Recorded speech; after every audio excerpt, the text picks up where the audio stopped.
Andito po tayo ngayon sa tabing dagat mga kapawir, dito sa amin sa probinsya. Akala ko malakas ang hangin dito sa sa tabi ng dagat. Dito sa baybayin hindi naman masyadong malakas.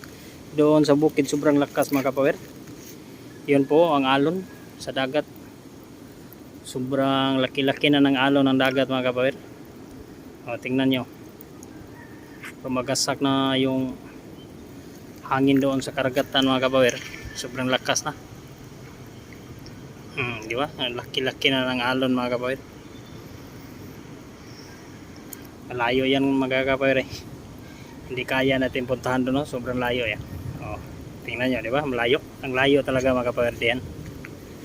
Oh, ito po yung kalagayan ngayon dito mga kapawir sa probinsya namin sa bagyong Bingkang bagyo to. Sobrang lakas doon sa bukid mga kapawir. Dito